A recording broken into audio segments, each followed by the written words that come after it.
Halo seluruh, selamat datang di channel gua. Karena konten di channel gua banyak, lu cek aja playlist di channel gua. Ada alur cerita film, cerita horor, tutorial, unboxing, mukbang, video nggak jelas.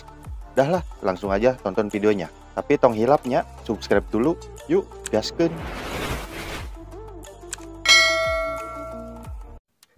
Assalamualaikum warahmatullahi wabarakatuh. Balik lagi sama gua Guntur di konten gua ceritain. Oke, di konten kali ini gua bakal lanjutin cerita yang berjudul Misteri Kehadiran Arwah. Cerita kali ini udah masuk ke part keempat ya. Buat kalian yang belum dengerin atau nonton bagian ke 1, 2, dan 3, bisa klik link di deskripsi. Buat kalian juga yang punya cerita horor, cerita menarik lainnya, bisa kirimin ke gua di Instagram, di Twitter, atau lo bisa email ke gua. Yaudah, langsung aja kita mulai ceritanya.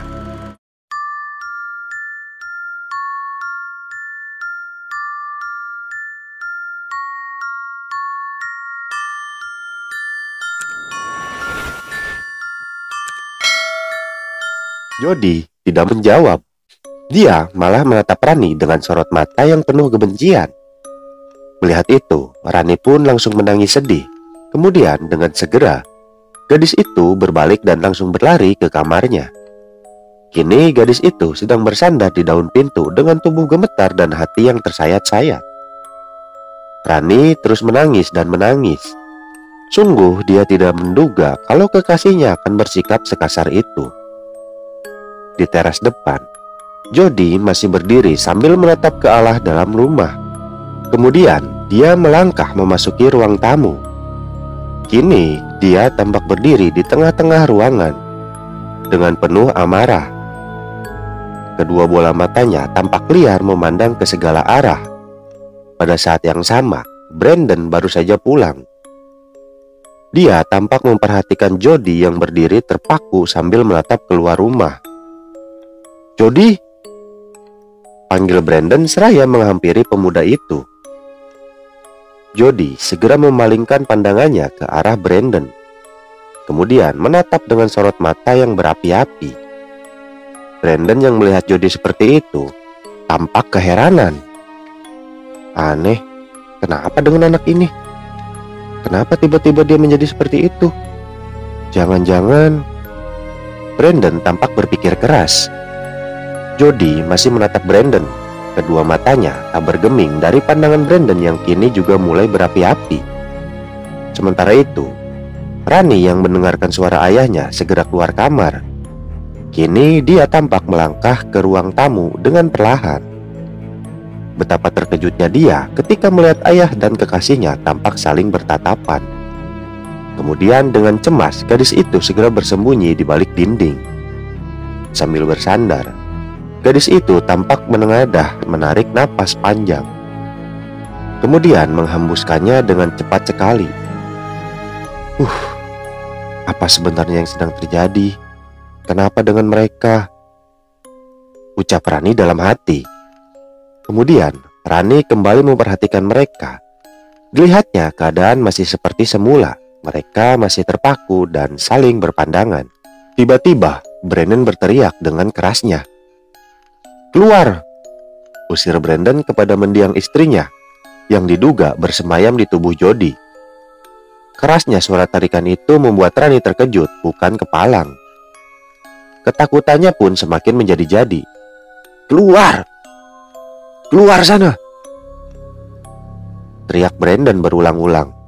Jody yang menerima perlakuan itu merasa semakin marah. Dadanya pun terasa panas membara. Ingin rasanya dia menghajar lelaki yang masih saja melotot kepadanya itu. Kemudian membuatnya bertekuk lutut untuk memohon ampun atas penghinaan yang dilakukannya. Tapi Jody memang seorang pengecut. Dia tidak berani menghadapi lelaki yang dikenalnya pernah berurusan dengan dunia goib. Saat itu dia justru merasa lelaki itu akan membuatnya binasa, atau menyihirnya dengan seekor anak ayam yang kemudian diberikan kepada musang yang sedang kelaparan. Karena itulah akhirnya Jody berlari ke arah mobil dan bergegas meninggalkan tempat itu. "Ayah!" panggil Rani seraya menghampiri ayahnya. "Rani!" ucap Brandon seraya memandang putrinya. Jody kenapa ayah? Kenapa ayah mengusirnya? Tanya Rani kepada ayahnya. Tidak, ayah tidak bermaksud mengusirnya. Ayah cuma... Brandon tidak melanjutkan kata-katanya. Dia tampak berpikir dengan keras. Apakah aku harus mengatakan hal yang sebenarnya? Tidak, Rani tidak boleh mengetahui kalau ibunya lah yang telah menyebabkan semua ini, katanya dalam hati. Karena takut sesuatu yang buruk akan menimpa putrinya, akhirnya Brandon tetap merahasiakannya. Kenapa ayah? Kenapa?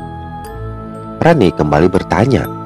Brandon tampak menatap Rani seraya memegang kedua bahunya. Maaf sayang, ayah tidak bisa menjelaskannya padamu, jawab Brandon menutup keingintahuan putrinya. Sejenak Brandon melihat keluar, kemudian meminta putrinya agar masuk ke kamar dan menyuruhnya beristirahat. Brandon sendiri segera melangkah ke teras muka dan duduk merenung di tempat itu. Pada saat yang sama, Rani sudah berada di kamarnya. Kini dia sedang menangis di atas tempat tidur. Sungguh, dia benar-benar tidak mengerti kenapa ayahnya tega mengusir Jody. Dan dia pun mulai berprasangka yang tidak-tidak mengenai hal itu. Apakah semua kejadian tadi perbuatan ayah yang ingin memisahkan aku dengan Jody ya? Tapi kenapa? Padahal semula beliau sangat gembira bertemu dengannya. Aku benar-benar tidak mengerti apa sebenarnya yang beliau inginkan. Rani terus bertanya-tanya, sedangkan air matanya tak henti-hentinya mengalir membasahi pipinya yang pucat.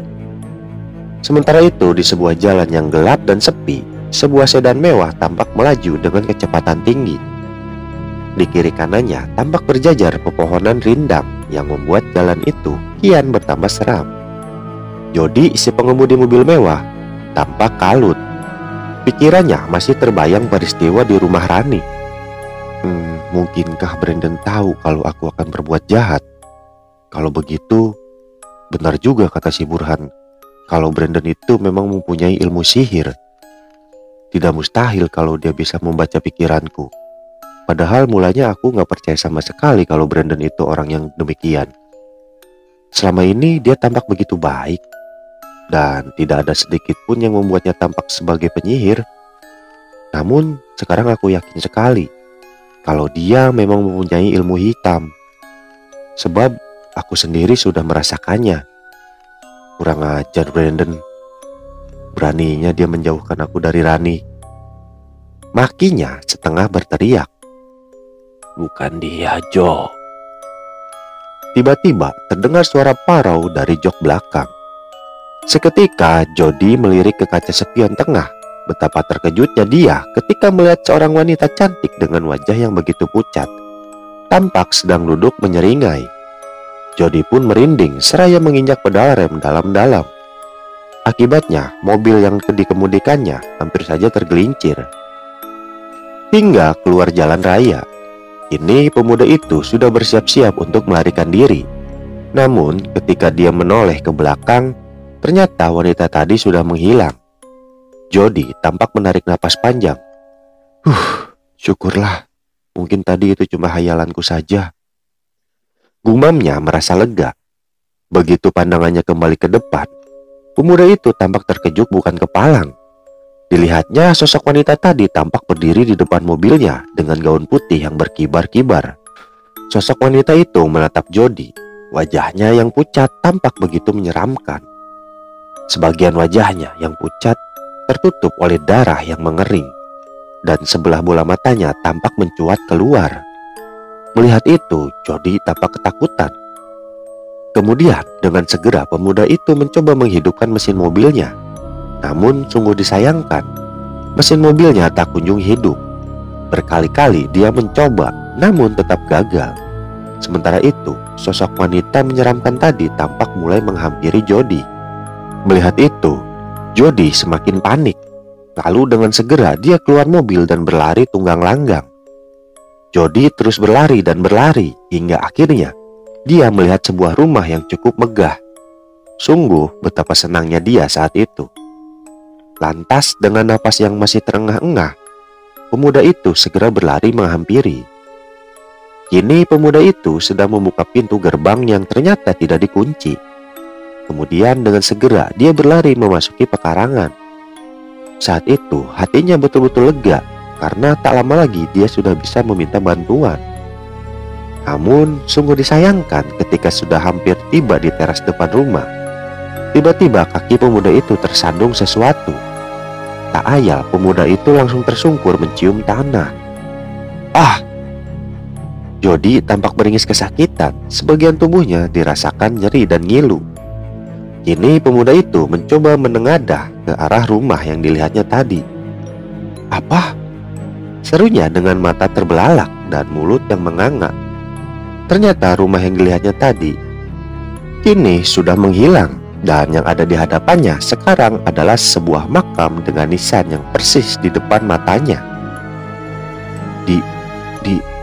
Di mana rumah tadi?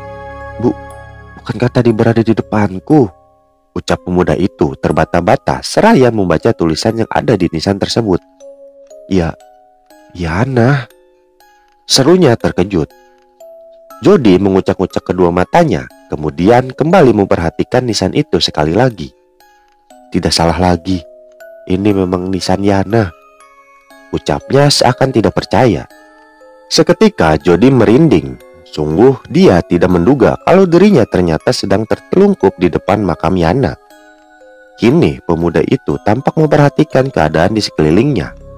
Dan betapa terkejutnya dia ketika menyadari sedang berada di tengah-tengah pemakaman umum yang begitu sepi dan menyeramkan. Tak ayal saat itu wajahnya langsung pucat dengan tubuh yang gemetar hebat.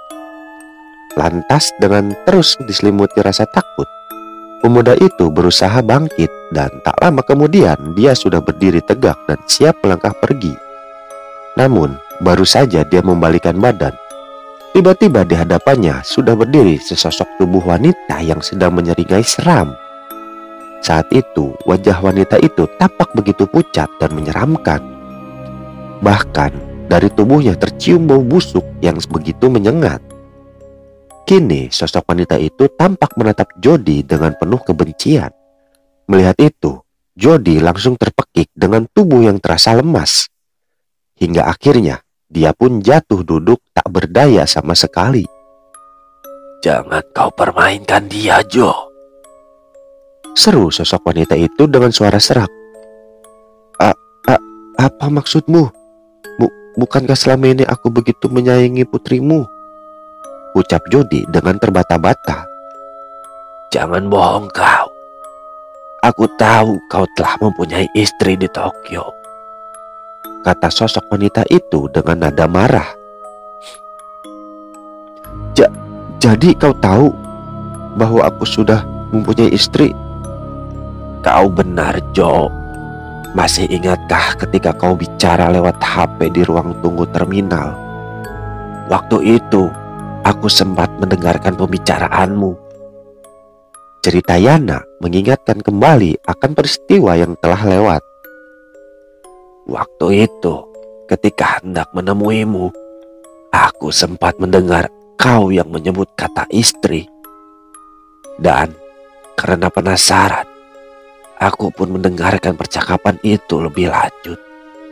Hingga akhirnya aku bisa mengetahui siapa dirimu sebenarnya. Ternyata kau telah mempunyai istri di Tokyo. Lanjut Yana menjelaskan. Seketika Jody teringat dengan kata-katanya waktu itu, yaitu ketika dia sedang berbicara dengan istrinya. Kau ini bagaimana sih? Aku kan sudah bilang akan pulang secepatnya. Kau pikir di Jakarta ini aku sedang main-main? Di sini aku sedang mengurusi perusahaan ayahku, dan aku baru saja kembali ke Tokyo besok. Dengar sayang, jika kau ingin tetap menjadi istriku, kau harus bisa memahami hal itu. Dan kalimat itulah yang terus terngiang di telinga Yana hingga akhir hayatnya. Bagaimana, Jo? Tanya Yana lagi. Baiklah, aku akan menjauhi putrimu, janji Jody dengan suara yang masih saja terbata-bata. Pegang ucapanmu itu, Jo, ucap Yana seraya melesat pergi. Jody tidak berkata apa-apa. Dia cuma mengangguk penuh ketakutan. Bahkan dari celananya tampak mengalir air seni yang cukup banyak. Kini pemuda itu berusaha bangkit. Kemudian dengan kaki yang terpincang-pincang, pemuda itu bergegas ke mobilnya. Saat itu Jody benar-benar tak habis pikir. Kenapa dia bisa mengarahkan mobilnya ke daerah dekat pemakaman? Padahal pada mulanya dia yakin sekali kalau telah mengemudikan mobil pada jalan yang benar. Sungguh saat itu Jody telah dibuat bingung oleh kejadian yang baru dialaminya. Setelah mesin dihidupkan, Jody segera memacu mobilnya meninggalkan tempat tersebut. Sementara itu di tempat lain, Brandon masih saja termenung di teras depan rumahnya. Wajahnya yang kusut terlihat begitu murung, sedangkan kedua matanya tampak berkaca-kaca. Sebenarnya apa yang telah terjadi? Kenapa Yana tega merusak kebahagiaan Rani? Apa yang sebenarnya dia inginkan? Tanya Brandon dalam hati. Namun belum sempat lelaki itu berpikir lebih jauh, tiba-tiba angin yang sangat kencang berhembus di tempat itu. Suaranya terdengar menderu-deru, bersamaan dengan itu daun-daun dan debu tampak berterbangan. Lalu dari samping rumah terdengar gemeretak dahan pohon yang patah. Kemudian disusul dengan derak suara pohon yang tumbang. Saat itu Brandon tampak heran dibuatnya. Belum hilang rasa herannya, tiba-tiba dia melihat seorang wanita yang sedang berdiri di muka rumah. Kini wanita itu sedang berjalan menghampirinya. Pada saat yang sama, Brandon tampak berdiri dan maju selangkah. Kedua matanya tampak memperhatikan wanita itu dengan seksama. Betapa terkejutnya dia ketika mengetahui bahwa wanita itu adalah sosok istrinya yang sudah meninggal hampir sebulan yang lalu. Wanita itu terus melangkah mendekati Brandon. Sedangkan Brandon tampak sedikit gugup melihat sosok istrinya sudah kian mendekat. Namun begitu, dia mencoba untuk tetap tenang. Kini sosok wanita itu sudah berdiri di hadapan Brandon. Sedangkan Brandon sudah siap untuk meluapkan amarahnya yang sudah sejak tadi terpendam. Lantas, dengan tajam dia menatap mata wanita itu seraya berkata lantang, "Yana!" Serunya kepada sosok mendiang istrinya itu. "Kenapa kau mengganggu Jody, Yan? Kenapa? Apakah kau tidak senang melihat putri kita bahagia bersamanya? Jawablah Yana, jawab." "Kau tidak mengerti, Brandon," kata sosok istrinya dengan suara yang terdengar parau. Belum tuntas sosok wanita itu menjawab, tiba-tiba, "Ayah! Ayah!" Terdengar teriakan Rani memanggil. Seketika Brandon menoleh ke arah pintu. Dilihatnya Rani tengah berlari menghampirinya. "Ayah! Apakah ayah mendengar suara-suara tadi?" tanyanya penuh ketakutan. Brandon tidak menjawab. Dia malah menoleh ke tempat sosok Yana berdiri. Saat itu sosok Yana itu sudah menghilang. Kini Brandon menghampiri Rani yang terlihat sangat ketakutan. Kemudian memeluknya erat. "Iya sayang, ayah juga mendengarnya. Tapi kau tidak perlu takut. Tadi cuma suara pohon yang tumbang yang tertiup angin," jelas Brandon seraya membelai rambut putrinya. "Angin besar?" tanya Rani seraya melepaskan diri dari pelukan ayahnya. "Iya sayang, barusan memang ada angin yang begitu besar," jelas Brandon lagi. "Itu juga yang terjadi ketika Rani dan Jody sedang berada di ruang tamu." "Jadi bukan ayah yang melakukannya?" tanya Rani seraya menatap mata ayahnya. Brandon memegang bahu putrinya, kemudian menatapnya dengan prihatin. Bukan sayang. Bukan ayah yang melakukannya. Itu semua ulah." Brandon tidak melanjutkan kata-katanya. "Ulah siapa ya?" tanya Rani penasaran. "Sebaiknya kita masuk saja dulu sayang. Udara di sini cukup dingin," ajak Brandon yang tidak mau menjawab pertanyaan putrinya. Akhirnya keduanya segera melangkah masuk dan beristirahat di kamar masing-masing. Kini Rani tampak sedang berbaring di tempat tidurnya. Dia masih saja memikirkan kejadian barusan.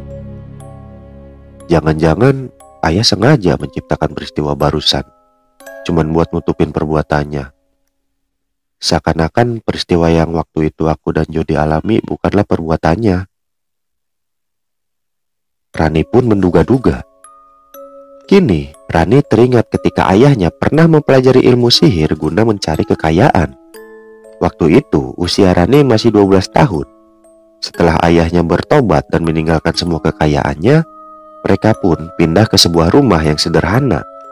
Sejak saat itulah Brandon bercocok tanam sampai akhirnya dia mendapat pekerjaan di sebuah perusahaan. Hingga akhirnya dia bisa kembali hidup mapan seperti sekarang. Apakah ayah memang masih memiliki ilmu itu? Jika benar demikian, kenapa beliau menggunakannya untuk memisahkan hubungan kami? Rani terus bertanya-tanya hingga akhirnya dia terlelap karena ngantuk yang tak tertahankan. Sehari setelah kejadian itu, teman Jody yang bernama Yuli terlihat baru saja keluar dari pintu mall sambil menenteng banyak belanjaan. Dialah gadis yang waktu itu menelpon Jody ketika berada di halaman parkir kantor Brandon. Kini gadis itu sedang melangkah ke mobil yang diparkir tak jauh dari pintu masuk. Dalam waktu singkat, dia sudah tiba di mobil dan langsung membuka bagasinya. Ketika hendak memasukkan barang belanjaannya, tiba-tiba sebuah bungkusan yang dibawanya terjatuh. Menyadari itu, Yuli pun segera berjongkok. Apa itu? Tanya Yuli dalam hati ketika melihat sebuah benda mengkilat tampak tergeletak persis di sebelah bungkusan miliknya. Yuli segera memungut benda itu, kemudian memperhatikannya dengan seksama. Sebuah koin emas yang sudah tidak mulus lagi tampak berkilau di telapak tangannya. Pada permukaannya melingkar tulisan kuno dengan huruf Palawa. Sepertinya ini koin kuno. Tapi kenapa koin ini bisa ada di sini? Apa mungkin seseorang telah menjatuhkannya? Tanya Yuli dalam hati seraya memasukkan koin itu ke dalam saku celananya. Kemudian bergegas mengambil bungkusan yang terjatuh tadi dan meletakkannya ke dalam bagasi.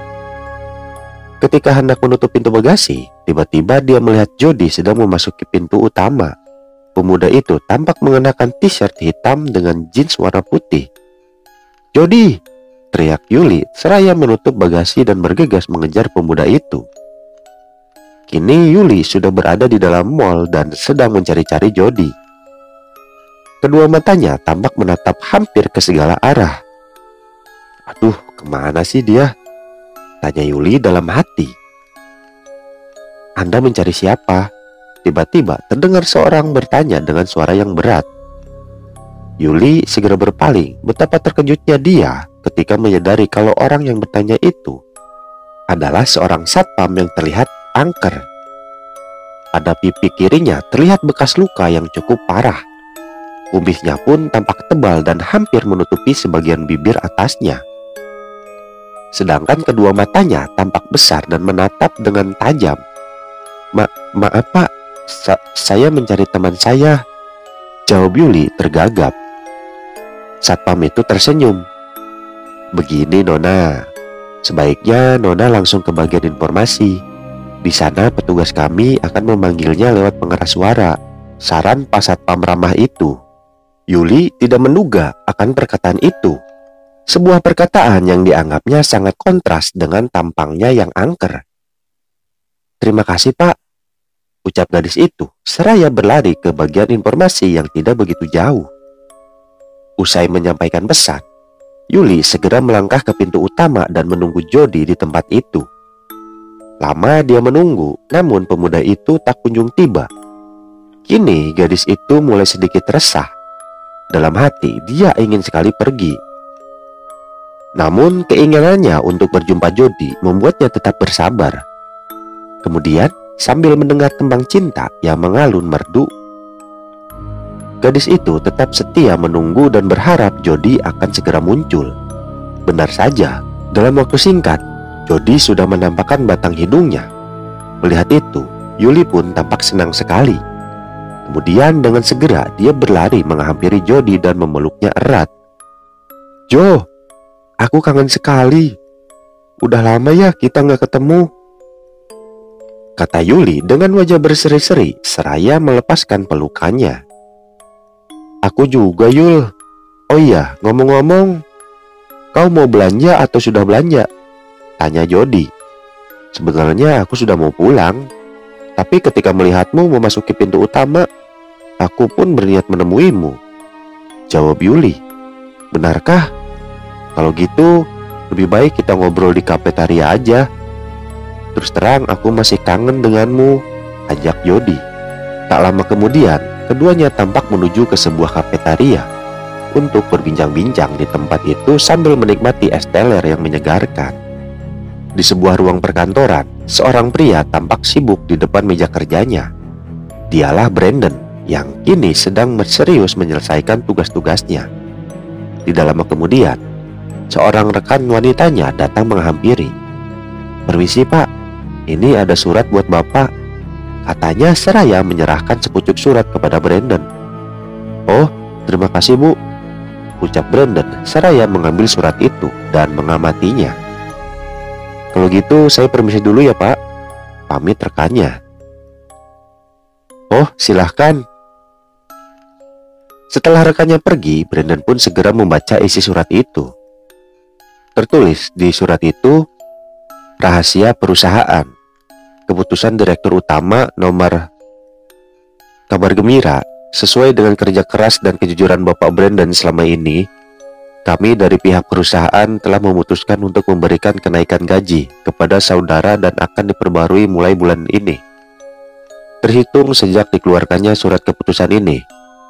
Keputusan ini adalah sah dan sangat rahasia, tentunya demi kepuasan saudara sebagai pegawai kami. Terima kasih. Brandon sangat gembira mengetahui hal itu. Ternyata kerja keras dan kejujurannya selama ini telah membuahkan hasil, sehingga perusahaan memberikan penghargaan atas semua jerih payahnya. Sejenak dia menoleh ke arah rekan-rekannya yang masih tampak serius dengan pekerjaannya masing-masing. Setelah menyimpan surat tadi, Brandon kembali bekerja dan penuh semangat. Tak lama kemudian, Bu Siska datang menghampiri. Kini dia sudah berdiri di depan meja kerja Brandon sambil bertolak pinggang. Brandon yang saat itu sedang serius membaca sebuah berkas sama sekali tidak menyadari kedatangannya. Ucap wanita itu tiba-tiba. Brandon tersentak seraya mengangkat kepalanya. Betapa terkejutnya dia ketika melihat Bu Siska tampak memandanginya dengan sorot mata yang berapi-api. Ada yang bisa saya bantu, Bu? Tanya Brandon. Bu Siska tidak menjawab. Dia justru balik bertanya. Kenapa Bapak berani berbuat lancang? Tanya wanita itu dengan nada marah. Maaf Bu, saya tidak mengerti maksud Ibu, jawab Brandon dengan sopan. Alah, Bapak kan yang melaporkan perihal berkas itu kepada Ibu Direktur, tuduh Bu Siska kecewa. Apa? Seru Brandon kaget. Kemudian dia berdiri seraya menatap mata wanita itu. Sumpah Bu, saya sama sekali tidak melapor. Beliau sendiri yang mengetahuinya, ucap Brandon dengan sungguh-sungguh. Loh, bukankah Bapak yang tadi memberitahukan saya untuk menghadap Ibu Direktur? Itu memang benar Bu, tapi itu kan atas perintah beliau. Sudahlah, Anda tidak usah berkelit. Tidak mungkin beliau tahu jika Anda tidak melapor, tuduh Bu Siska lagi. Asal Bapak tahu saja, di ruangan beliau saya dimarahi habis-habisan, dan beliau telah memberikan peringatan keras kepada saya. Jelas Bu Siska geram. Sungguh Bu, saya sama sekali tidak melaporkan hal itu. Lalu siapa? Kan cuma kamu yang saya tugasi, kata Bu Siska ketus. Baiklah, sekarang saya akan jelaskan duduk perkaranya. Kalau begitu silahkan duduk dulu Bu, tawaran Brandon ramah. Gak perlu, sekarang juga saya akan melaporkan masalah ini kepada Pak Heru. Permisi. Pamit Bu Siska seraya melangkah pergi dengan amarah yang meluap-luap. Saat itu Brandon cuma terpaku memperhatikan kepergiannya. Kemudian dia segera duduk kembali. Karena konsentrasinya terganggu, Brandon merasa kesulitan untuk melanjutkan pekerjaannya.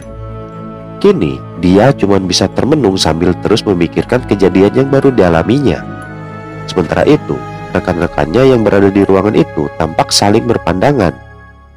Mereka tampak prihatin melihat Brandon diperlakukan seperti itu. Kini mereka kembali melanjutkan pekerjaannya. Tampaknya mereka tidak mau turut campur dengan persoalan yang dihadapi pria itu. Sejenak, Brandon memperhatikan rekan-rekannya. Dia benar-benar merasa malu atas peristiwa tadi. Ketika Brandon memandang ke sudut ruangan, tiba-tiba dia dikejutkan oleh sosok istrinya yang berdiri di tempat itu. Dia melihat sosok wanita itu sedang memandanginya sambil tersenyum tipis. "Yana!" seru Brandon dengan suara yang agak keras.